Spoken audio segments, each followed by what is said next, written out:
Let's bring it back here to home, specifically to Massachusetts, because a doctor who treated a Massachusetts mom accused of murdering her 3 young children in court today is describing the mother's state of mind while she was in the ICU in the days after the killings, saying she seemed anxious as she communicated to medical staff only by writing.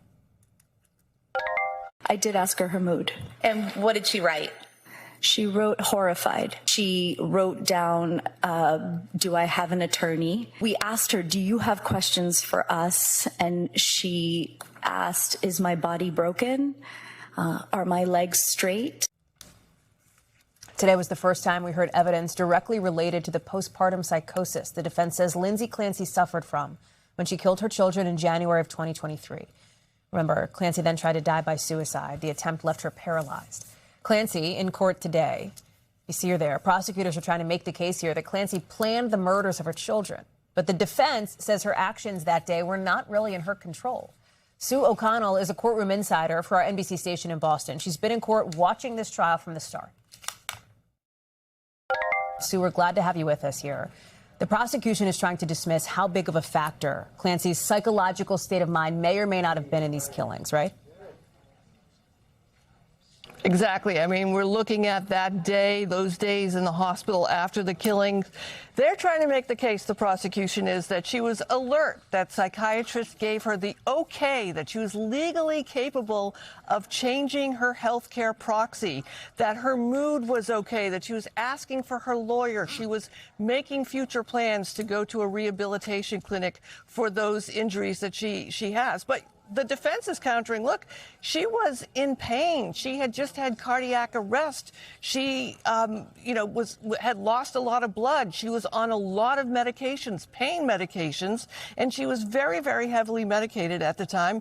And so the other part the point they made was that psychosis doesn't always appear like psychosis. It can appear like you're normal and functioning. So the jury's got a lot to figure out here, Hallie, on which side they're going to believe. The defense, their whole point here, foundationally, they argue that the psychosis is the catalyst of what caused this killing. The defense attorney read directly from her diary during court. Here's a little bit of that. I have no appetite. I don't know what's wrong with me. I want help. I want to be well. I feel completely disconnected with my baby. I feel like I'm going through the motions every day. So then, Sue, unspool the defense strategy from here. So interestingly, that was a prosecution witness that allowed the defense to bring in parts of that diary that he was reading.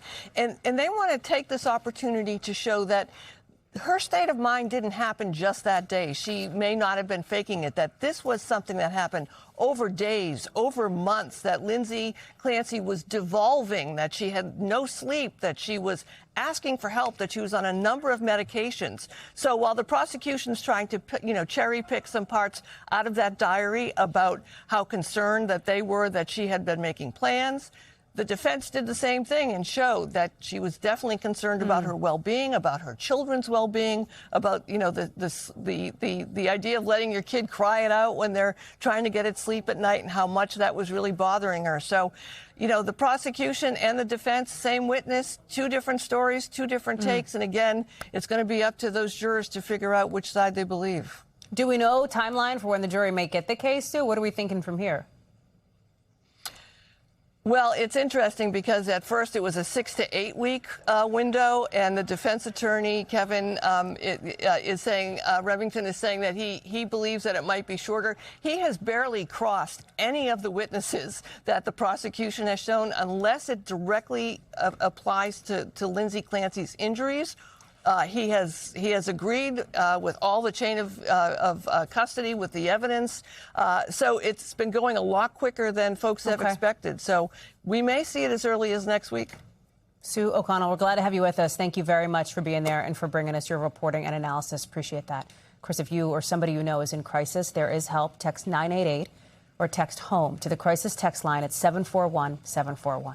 We thank you for watching, and remember, stay updated on breaking news and top stories on the NBC News app or watch live on our YouTube channel.